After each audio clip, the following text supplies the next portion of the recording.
Thank you for tuning in to our second season of The Balancing Fact. I'm Angela Calais. I have been a full-time realtor for the past 16 years. With 3 kids running a real estate brokerage, I work to dispel the myth that you cannot have a work-life balance when working in real estate. That balance looks different for everybody. My guest today, Jean Stefaniak, calls it harmony, and she would know. Jean is part owner of the Stefaniak Group in Milwaukee along with other family members. They are a generational family-owned real estate company. Jean is consistently among the top 10% of realtors in the Greater Milwaukee Association, but her success in sales has not stopped her from volunteering her time to work for the real estate industry and homeownership causes. Jean lives her life in such a manner that if someone were to speak ill of her, nobody would believe it, and that's the truth.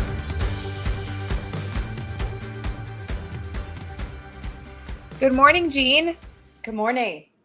Thank you for joining me today. I'm so excited to have you as my first guest for season 2. Congratulations. Thank you. You have been somebody that I've really looked at and admired for the leadership positions that you've taken on, and you've been in the business for 26 years, right? Time flies when you're having fun. Yeah, for sure. Tell me a little bit about your career. How did you get started and where you're at now?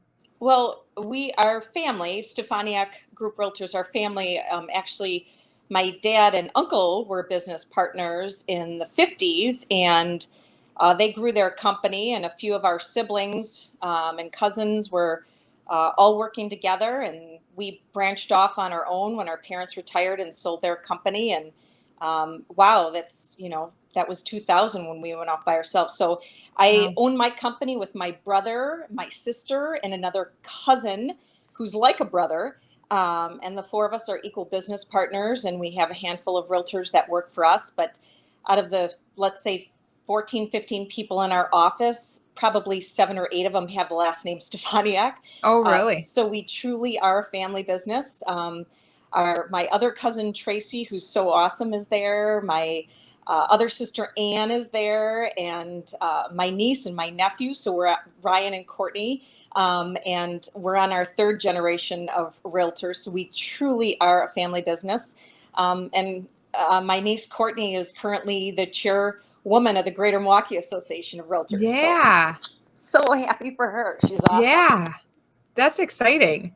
So growing up, did you see kind of what your dad and uncle were doing? And did you kind of feel like that they showed you something that you were really interested in? Or did you ever feel like, oh, this is what I'm supposed to do? Frankly, when we were kids, it wasn't about the business and the day-to-day real estate and transactions. It was more of like we had a family business, and it was more you work really hard and day in, day out. People went on vacations and we didn't. Like, we just kept working. I think it was more of the hard work ethic and do things with your family and for your family first. It was that, and not like, oh, I'm working with this guy or that guy, or I sold these people a house, or things like that. It was more just work really hard. And, I'm the youngest of 10 kids. My parents are very Catholic. There's 5 girls, 5 boys. I am too. But it was, my dad never treated the girls differently than the boys. It was like, if you want that, work and get it. If you want something, you go work, you get a job, and you do it. If somebody doesn't do right, you pick it up and you get it done. And he had the same attitudes to the girls, to the boys. Didn't matter. Yeah. Just so you had no misconception going into real estate that it was going to be hard work? No, not at all. Yeah. Do you think a lot of people think that it's something that you can just kind of do part-time? Sure. Yeah.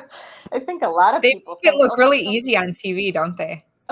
Boy, I watch HGTV. How many times do you hear that, Angela? I watch HGTV all the time. HGTV all the time. That's so fun. I love to go in houses and decorating. Yeah, I think it's fun watching the shows too. I don't have time to watch the shows. I don't watch them. No. I don't watch the shows. Right? Yeah. I don't like them. Right. Yeah. So. That's funny. Yeah. So do you have 2 girls? I am absolutely happily married to the greatest husband in the world. for sure. And we have 2 daughters together. So I guess how my dad did things with all of us girls, I like to do the same. Like, even when people are, and this is not a political comment at all, but even when people are running for president, our youngest daughter, and I was like, who do you think's going to win? Or I said, if, Dad and I were to run for president, who do you think would win? And she would say, when she was little, like 2 or 3, she'd say, Dad. And I said, why? And she goes, because he's a boy. So then I would, absolutely not, Bridget. You can be the president. You can be an astronaut. Like, anything you want to be, just go do it. So trying to pass on that same message to both of our girls. Of how old are they? We have one going into 6th grade and one that is going to be a sophomore in college. Oh, wow. Yeah, they're spread apart, but they're great. They're great sisters. They're great kids. Yeah. I can't take all the credit. My husband's an amazing human being. Yeah, that's awesome. Do they ever talk about wanting to get into the family business? No. No? Our oldest, and it's not, they say how much I work and they get it. Yeah. I recruit them to do all sorts of crazy things for me. Help me with this sign. I need to stop here. Part of my business is I do semi-staging for people who need it. And I have tons of stuff. And sometimes my kids help me go stage houses and take stuff out of houses. Yeah. But my dad did the same thing. We would have to put up commercial yard signs in the middle of January. Oh, sure. So just, it's again, that hard work ethic. So no, our oldest daughter is probably going into, some sort of medical type field. She's not quite sure yet. Completed her first year in nursing school and did a fine job, but is thinking maybe I'll go towards dental. So we don't know. I'll see. And then our youngest daughter has the same mindset as my husband. She's going into 7th grade, but my husband's an engineer and she definitely has that mindset. So okay. I don't think I'm going to get her a realtor. No, that's okay. They're happy. You got plenty of cousins and brothers and sisters to bring we do on that next generation. Yeah. How exciting. So tell me, what does a typical day look like for you? What time do you wake up in the morning? So probably between 6 and 6:30. I absolutely start my day without electronics at 0. I try not to, I don't have my phone or anything like that next to my bed or around my bed. I think after this past year or 14 months of, I don't want to say that naughty word that begins with a C. I call it the year of reflection. We've all had a lot of time to stay home and reflect on what's important. So but historically, every day I get up before everybody gets up in my household with the dog, and I make coffee and I go sit somewhere quietly and I read. I pray, I read. I write 2 note cards to a past client or a friend or something, like a handwritten card with a stamp, and send them out. I send out 2 a week. And then I just write some things that I'm grateful for. Yeah. Is there a reason that you day. do? I'm sorry. Is there a reason that you do the handwritten cards in the morning as opposed during the business day? I am definitely a planner and follow my plan every day. But I feel like by sending someone a note card, like if you bumped into somebody or if I drove past somebody's house and maybe I sold them that house 3 years ago or sold their parents' house and I'm thinking of them, I write that name down in my day timer, and then that's the person I'm going to send a card to. It's incredible the response that I get. I have people taking pictures of their card, texting me the photo. Thanks for the card, Jean. Or just people like, oh my gosh, I can't believe you sent this card. My so-and-so needs to sell their house. Or can you help grandma move into a retirement community and sell her house? Or my kids are getting married. They need a house. It's just incredible what a very simple, basic handwritten note to someone, how meaningful that is. It's just come back to me 100-fold. Yeah. I love that you do it in the morning too, because I feel like it sets up your day with that feeling of gratitude. And well, you're happy. It makes you happy. It sets your mind. And then I go pick up the phone. And check email. Yeah. I know, once you start emailing in the phone, all of a sudden it's 3 hours later. So I feel like I have to do my process every day in order to actually get it executed. Because, Yeah. things happen. Someone could call and say, hey, there was a thunderstorm last night and there's water in my basement. What am I doing? So Yeah. You don't know when you're a solution seeker, really, Yeah. every day. So if I follow that little process every day, and at night before I go to bed, I try not to, if I watch TV, I try to read. I turn off electronics again, and I just try to read something, no matter how brief it is, but just to kind of clear your mind. I think, there's so much technology, you need to free your mind from that. Yeah. For sure. Yeah, absolutely. And you mentioned you're a planner. How does your planning, what does that, do you use a specific app? Do you have a specific type of calendar, or how do you go about setting up that plan at the beginning of the week or the day before, or what does that look like for you? Well, real estate constantly changes, Angela. Yeah. What? I do have a day timer. I am in my 50s and I do embrace technology in my business, but only certain aspects of it, not all of it. Okay. Because I think there is a place for it, especially social media and technology, but then there's also a place for other things. So I'm old school. I have a day timer. I think if I'm driving around in a car and somebody says, can you do this? I can quick look at a day timer and say, yes, I can, or no, I can't. That works for me. Yeah. And then, calendar schedule with our household. I mean, we have a family Google calendar, so I know what Megan's doing, what Bridget's doing, what my husband's doing. He's got golf night. I need to be home so he can go have fun. Or we take turns. Yeah. Do you usually maybe like look the day before and plan out what you think that day is going to look like the next day? I probably have my schedule planned out pretty much by the end of a week for the next week. Yeah. Does stuff fill in and add and change? Yes, but I know what I'm doing. Yeah. Very much so.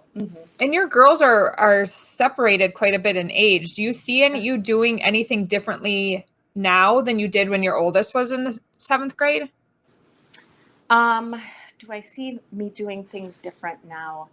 Um, I mean, when they were younger, I'm always a big advocate as a parent to teach them things that they're capable of doing and letting them help around. So, for example, day one, my kids, when they could, always made their own lunches. I will, at a certain point of the week say, hey, Dad or I are going to the grocery store. What do you want? I'll get them whatever they want, but they put it together. They assemble it. They're responsible. Yeah. I think it's our job as a parent to teach them how to be good, self-sustaining, independent human beings, right? Do I make homemade Nestle Toll House cookies and then they could put those in their lunch? Sure, because that's my mom love. But they absolutely can make their own lunches. They do their own laundry. They're independent. I mean, when my oldest was off to college last year and lived in the dorms and went away to college, I mean, she knew what she would like. She had her plan. She had her schedule. She could do her own laundry. It wasn't like, how do I do it? She had it. So to me, that's a win, right? Oh, for sure. Yeah. So do you, excuse me, I feel like when I take the time to really think about it, I'm learning things from my kids a lot, and I'm trying to see things through the way they're seeing it, because, they think we're idiots. I don't know if your kids think you're an idiot. My kids think I just have no idea what the world is actually like or what's going on. So I have to constantly remind them, like, I've got a clue. I've been there, but trying to see it the way that they see it. So, is there anything that you are learning from your girls that you think you could even use in your life, like professionally? And I feel like I come back to when I see my kids going through things, it almost kind of now I'm more embracing that rather than, middle school. Yeah, that totally sucks, because you're going through like what these people think and this friend group and this thing. And now it's almost like embracing that. And I don't want to say live vicariously, but bring you back to that time and that mindset. And like, what am I learning and implementing now differently? Oh, my kids are definitely teaching me about technology. Yeah, for sure. Because sometimes I'll have issues with stuff and I'll get so frustrated so quickly because everything's lined up and planned. They'll be like, Mom, come here, boom, boom, boom. And then I'm like, oh, thanks. Yeah. Yeah. They definitely teach me about technology for sure. I think kids always teach you how to have patience. Yeah. And I think when I started my real estate career, initially you had so much time, you had so much freedom. And when you have a child, you're in a family, your life changes drastically and you realize the whole wide world is not about you. Yeah. So that part, I think they teach you about, the quality of life and what's really important and patience, great organization, and definitely they are a huge help in technology for this old lady. Yeah. So, and I think you have a really good way of approaching what I call balance, you call harmony. Yeah. Tell me a little bit about that. For me, work, life, family, kid balance, I don't like the word balance because I don't think it's real. I don't think it exists because life isn't perfect. And I think just because of social media and technology and everything, people have this, like, I got to be perfect, especially women. I have to be tall. I have to be skinny. I have to have perfect teeth. I have to have every hair like perfect. I think we have that pressure. And I'm like, who cares? How about how smart I am? How about how hard I work? Like, stuff like how much, you're doing for your community. That's what's important, really. I don't think you figure that out till later in life anyways, but I think balance gives me the connotation that I'm on a balance beam because the Olympics are going on right now. You're on a balance beam or I'm on a paddle board. And if it's not perfect, I'm going to fall off. And to me, that would be a fail, right? Yeah. But if I'm on like a stand-up paddle board, and I'm going on a lake and a little wave comes, you got to kind of adjust. You go with the ebb and the flow, right? It's never perfect. The water isn't always glass. I think if you have more of a harmony and when there's a big wave, then you take it and you figure out a way to get around it or a way to get through it. And then you just keep going. So I don't ever, balance to me sounds like 50% equal, and life isn't like that. It's like in any good marriage. Nothing is ever perfect 50% of the time. Sometimes I ask my husband, hi, can you do 75% of the stuff? Because I've got to do all these other things for this. And I want to right now because that's going to help educate me, or, I'm going to invest more in my career or my business or giving back to the Greater Milwaukee Association of Realtors or the Wisconsin Realtors Association as a state because I care so much about real estate and all the realtors. And for my husband to say yes, or for him to say, hey, this is going on. I need you to, Jean, pick up 75% right now because I got to do this. And so it's never a complete balance. It's a constant harmony. It's constant. It's like that water. It's constantly changing, and you got to figure out how to navigate that, right? So that your ship doesn't sink. Yeah. And you mentioned getting involved in community, and then you also mentioned being involved with the associations. And those are time-consuming things, but you get back what you put into it, I feel like. So tell me a little bit about how you're involved in associations or any community work, or what do you do to kind of get in there? From in regards to the Wisconsin Realtors Association, I'm officially retired. Yeah. I probably spent 8+ years of volunteering your time. It's not a paid position, right? So there's, I think, about 16,500 licensed realtors in the state of Wisconsin.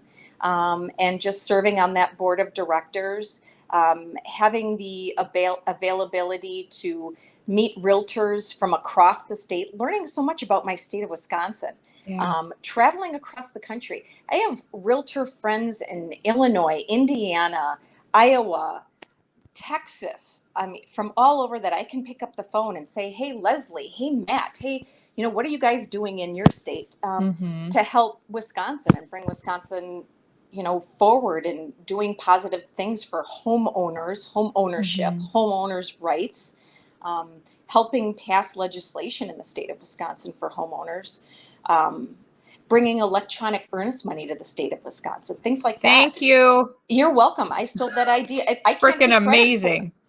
Can't take credit from that. I stole it from the state of Minnesota. Yeah. So, but just going to national conventions or mid-year meetings in Washington, D.C., you know, able to meet people and talk about what's happening in our state and making it better. Mhm. I mean, I'm lucky that I got to do it. I'm super grateful. I Yeah. think the big win out of that is just the people, meeting the people, Yeah.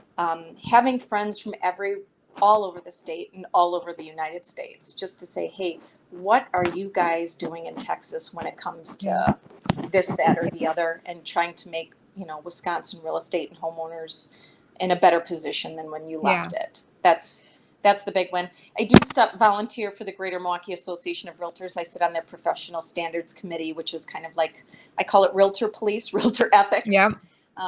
If somebody makes a bad choice, they are agreed to be judged, on a panel of their peers. So Yeah. things like that. It's fascinating. And it's all a great educational experience. So I feel like all of the years, it's not, you don't get paid for that. Right. It's extra time that I took away from my business and my household and my family to do that. But I'm sincerely grateful for it, and I wouldn't change it for a second. Yeah. That's awesome. And I think it's so important for people to surround themselves with others who have similar interests, similar goals, similar passions, similar aspirations. And that's one of the best ways to do that, I feel like, because now, like you said, you've got these realtor networks from around the country, and these are people who care about the same things that you care about. So there's going to be some realtors who, maybe that the legislation part of it isn't really their passion, but maybe it's fair housing. Maybe it's, there's a bunch of different topics that you can get involved in on a local level, state level, national level, and just find other people who are passionate about the same things. And even though, it is voluntary, but you learn so much and you just grow so much from that. That's going to just be reflected in your business and your home life and everything, just by the mindset that you're going to gain from being around people who care about the same things as you. I mean, absolutely. There's so many different ways to get involved. Like you said, locally, statewide, nationally, and figure out what you're good at. Maybe you enjoy socializing. So, you want to be on the state convention committee. A lot of people don't know that the Wisconsin Realtors Association, our state convention, we have one of the most successful state real estate conventions in the country. Really? The number Is that of it, based on attendance or? well, attendance, but all the activities, how long it's done, the education, the public speakers, just improving your business, networking. We have one of the most successful state conventions in the country, and Yeah. we're just used to what we're used to, and we don't know any different. But when you Right. go to other states and they're like, we don't have that, we're thinking of doing one. What do you do? And I was like, how Really? can you not have a convention? Yeah. Right. So just things like that. But I think back to the volunteering and the time, I think as you age, you realize the whole world is, again, not about you. And Mm-hmm. to me, it's homeowners, property owners, landowners, how hard they work to live the American dream. How can we help preserve, their rights and their good quality of life, right? Yeah. So, I mean, things like that, it's a bigger picture, and it's not just my day-to-day transactions. If I come up to 30,000 feet, what is good for good quality of life? Because in Wisconsin, we have a great quality of life here, Mm-hmm. right? So for what you can do for a job and what you can potentially make and what the cost of housing here is versus a state like Colorado or California, it's very affordable here. Mm-hmm. So I think Wisconsin is a great place to be, and I just have learned so much. And you figure out that this life is just not about you and your immediate business or transactions.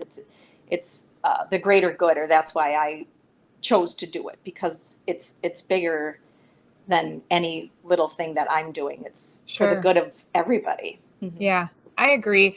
Is there anything that you think about in regards to the industry or the career that if you could change or or anything to make it either the easier or harder way to get in or to get into the industry or how the industry works or our time frames or anything like that, that just kind of would be your passion project or your one wish that we could solve and make it easier or Well, better? I think the current system, I think, is pretty darn good already. I think for anybody, I mean, if you think about real estate as a career for an average person, whether they go to college, a technical college, or you can just go take a real estate exam as a salesperson and go work for a broker, right, who can help train you and help you advance your career. I think you can be any person from any walk of life and do anything and be really successful at it. Because to me, a real estate career, 100% commission, the harder you work, the luckier you get.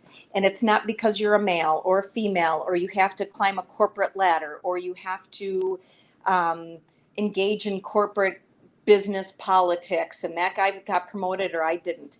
If I work really hard, if Jean works really hard, guess what? I can have a great career long term. Yeah. So I like that piece of it, and anybody can do it, right? Yeah. I think recently the Wisconsin Realtors Association and the Education Department, we modified if you want to be a broker. And so for people listening, a licensed salesperson has to work for a broker. A broker can manage money, a broker can train people, they can have people work for them. But a salesperson can do what we were just talking about. If you're a licensed broker in Wisconsin, the standards were just ramped up. So you have to have so many different kinds of transactions under your belt. You have to have had your sales license for so long. You have to have not any ethical violations against you. I think they raised the bar on who can run a business, which I think is excellent. You have to pay to have a license. It's not inexpensive to do that. Are we paying about $1,000 a year to do that? Plus you have to have errors and emissions insurance and all the other great stuff that comes with that. So I think this, how it is right now, I think it's pretty darn good. I think our ethics and professionalism, how we kind of, judge our own peers, and you're willing to accept that arbitration. And I think, especially in the Metro Milwaukee area, I think we have a really good system that's been working. Thank you so much for joining me today and sharing everything. Is there anything that you'd like to leave our listeners with moving forward and going into the fall here? Well, if your listeners are either buyers or sellers, I'm going to suggest for them to contact a licensed professional and not just get one opinion, get 2 or 3 opinions. Yeah. Right. Love it. So yep. I think the fact that real estate is constantly changing really fast. And just when you think as a buyer or seller, you know what's happening, it's already changed. So I think you need to hire a licensed professional because they will help guide you. I would suggest for you to interview 2 or 3 people and figure out who is the best fit for you. If there's realtors listening, I would say continue to please educate yourself. Even if you've been in a licensed salesperson or broker for a year or 2 or 5 or 10, continue to educate yourself always. Make yourself better. I don't think ever, never stop learning. I'm always reading the next book, listening to the next self-improvement thing. I think that is just, it's really helpful to you as a human. And then I would encourage realtors to get involved and volunteer. You're going to be happy that you did it, and you're going to look back and say, wow. So I want to know, Angela, what do you want to volunteer for? Well, I was actually looking at a lot of things. I was just doing that yesterday, and I think that's kind of what made me bring it up. I was looking at all of the NAR committees and seeing like the barrier of entry to some of those, and it doesn't open up again until February. But I was just kind of searching and looking, and I spent a lot of time with the Women's Council of Realtors and kind of am still involved, but not on the board anymore, which is really nice to kind of be on the other end of it too, and just kind of enjoying the networking in the community, and excited to go to convention this year. So as long as they don't shut us down again, I'm just afraid that I'm going to be canceling a bunch of conventions again this year, but I hope not. No way I'm showing up. Yeah. We'll be there. I'll be at the door. Let me in. Yeah, I'm sure we won't be alone. Yeah. Right. No. Absolutely. I'm grateful that you called me. I'm super happy to see another female-owned business. It just brings me joy to see women network together, and regardless, that's the beauty of real estate to me, is we are the only industry out of any industry in the world where we have to compete with each other for business. Mm-hmm. But at the end of the day, we're all really working together. Isn't that crazy? To bring our clients success. And I can't think of another industry that does that. And so what I'm always telling people is, like, I'm in a canoe and I'm boating to the finish line, and I've got my seller in there, and then the seller's grandma's pulling him out of the boat because of whatever reason. I got to pull him back in, and then the home inspector's pulling him out, and then the mortgage lender's pulling him out, and I'm putting everybody back in, and I'm still rowing my boat and sticking the other realtor in my boat, and we're all going to the finish line. And I think it's just the greatest industry, and until you do it, you don't realize how much work we're really doing. Yeah. All day, every day, especially after the year of the coronavirus, or the year of reflection. Yeah. I mean, how many people have you talked off the mental health cliff? Like, it's going to be okay. You're fine. We're going to keep going. Have you been a marriage counselor or a financial planner, or somebody's spouse died, like things like that? That's okay. Let's just keep going. Yeah. We wear a lot of hats. For sure. I love it. I love it. I can't imagine doing what we do and not loving it so much. Oh yeah. For sure. And it, thank you so much. I really appreciate all of your wisdom that you've shared and the time that you've taken, because I know you're super busy, and I really appreciate it. And I appreciate all of the work that you've done with our associations and everything too. So my pleasure. Thank you for the invitation. I love real estate. It is in my veins. I can tell that you have like that passion behind what you're talking about. It's contagious. It's awesome. It is the greatest industry of all. It is, for sure. Yeah. Grateful. No, much success to you and your business, and much success for the rest of 2021. And I'm looking forward for 2022. Right. Yes. Thank you. Me too. All right. We'll talk to you later, Jean. I'll see you at the convention. Yeah, I'll see you there. Thanks. Happy Thursday. Bye. You too. If you have found value in these episodes, please be sure to share and subscribe. I have so much more in store with guests that I can't wait to learn from.